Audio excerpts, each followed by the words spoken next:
ಆಜಿ ಮಸಾಲ. ಎಂತ ಅಡಿಗೆಯ ರುಚಿಯಾಗೋ ರಹಸ್ಯವು 20 ರೂಪಾಯಿ.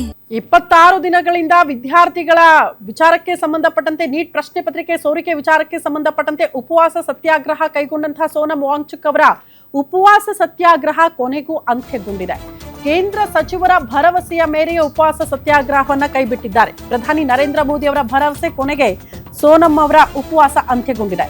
26 ದಿನಗಳ ಉಪವಾಸವನ್ನ ಅಂತ್ಯಗೊಳಿಸಿದ್ದಾರೆ ಸೋನಮ್ ಮನವೊಲಿಸಿದ್ದಾರೆ ಕೇಂದ್ರ ಸಚಿವರಾಗಿರುವ ಜೆಪಿ ನಡ್ಡಾ ಮತ್ತು ಜಿತೇಂದ್ರ ಸಿಂಗ್ ಅವರು. ಆಸ್ಪತ್ರೆಯಲ್ಲೇ ಜ್ಯೂಸ್ ಸೇವಿಸಿ ಉಪವಾಸವನ್ನ ಅಂತ್ಯಗೊಳಿಸಿದ್ದಾರೆ ಸೋನಮ್. ಸಂಸತ್ನಲ್ಲೇ ನೀಟ್ ಅಕ್ರಮದ ವಿರುದ್ಧ ಚರ್ಚೆ ನಡೆಸುವ ಭರವಸೆ ಸಿಕ್ಕಿದೆ.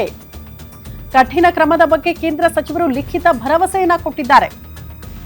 ಹೀಗಾಗಿ 26 ದಿನಗಳ ಉಪವಾಸ ಅಂತ್ಯಗೊಳಿಸುತ್ತಿದ್ದೀವಿ ಅಂತ ಸೋನಮ್ ವಾಂಗ್ಚುಕ್ ಹೇಳಿದ್ದಾರೆ. ಆಸ್ಪತ್ರೆಯಿಂದಲೇ ಮಾತನಾಡಿದ್ದಾರೆ ಸೋನಮ್ ವಾಂಗ್ಚುಕ್ ತಮ್ಮ ಉಪವಾಸವನ್ನ ಅಂತ್ಯಗೊಳಿಸಿದ್ರ ಬಗ್ಗೆ. ಪ್ರಧಾನಿ ನರೇಂದ್ರ ಮೋದಿ ಅವರು ಭರವಸೆ ಕೊಟ್ಟಿರುವ ಹಿನ್ನೆಲೆಯಲ್ಲಿ ಕೈಬಿಟ್ಟಿದ್ದಾರೆ ಉಪವಾಸ ಸತ್ಯಾಗ್ರಹ. 26वें दिन मैं आप लोगों को कुछ खास खबर बताना चाहूँगा. अभी रात के लगभग 12:30 बज रहे हैं.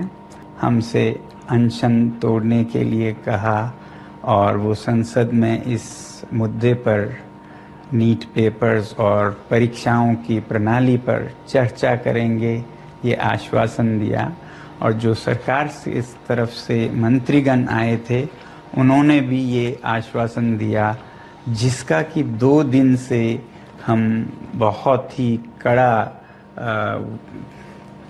क्या कहेंगे एक तरह का बार्गेन चल रहा था कि मुझे आश्वासन चाहिए और लिखित में चाहिए, और इसमें 2 दिन लगे और मुझे इसलिए अनशन पर 2 दिन और बैठना पड़ा, और ज़्यादा भी बैठ जाता तो आखिर में आज उन्होंने लिखकर आश्वासन दिया है. आज 26वें दिन मैं आप ಮತ್ತೊಂದು ಅಪ್ಡೇಟ್ ಇದೆ. ಇದೇ ವಿಚಾರಕ್ಕೆ ಸಂಬಂಧಪಟ್ಟಂತೆ ಉಪವಾಸ ಅಂತ್ಯ ಮುಂದೆ ಏನು ಮಾಡ್ತಾರೆ ಸೋನಮ್ ವಾಂಗ್ಚುಕ್ ಅನ್ನೋದೇ ಪ್ರಶ್ನೆ. ಶಾಂತಿಯುತ ಹೋರಾಟಕ್ಕೆ ಸೋನಮ್ ವಾಂಗ್ಚುಕ್ ಕರೆ ಕೊಡುವ ಸಾಧ್ಯತೆ ಇದೆ.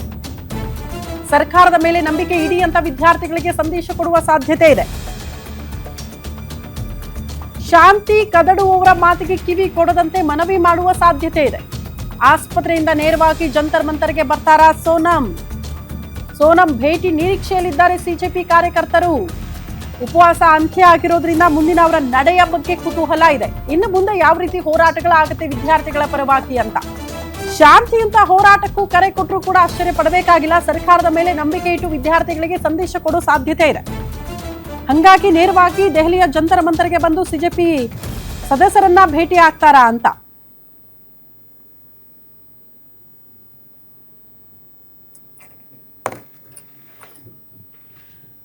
ಸಿಜೆಪಿ ನಿರೀಕ್ಷೆಯಲ್ಲಿದ್ದಾರೆ. ಸೋನಮ್ ವಾಂಗ್ಚುಕ್ ಅವರು ಬರಬೇಕು, ಅಟ್ಲೀಸ್ಟ್ ಬಂದು ಭೇಟಿ ಆಗ್ತಾರಾ ಅಂತ. ಆ ನಿರೀಕ್ಷೆಯಲ್ಲಿದ್ದಂತಹ ಸಿಜೆಪಿ ಪಾರ್ಟಿಯವರನ್ನ ಸೋನಮ್ ಅವರು ಕೂಡ ಭೇಟಿ ಆಗ್ತಾರಾ. ಆ ಮೂಲಕ ವಿದ್ಯಾರ್ಥಿಗಳಿಗೆ ಕೊಡುವ ಸಂದೇಶ ಹಿಂಗಿರುತ್ತೆ ಅಂತ.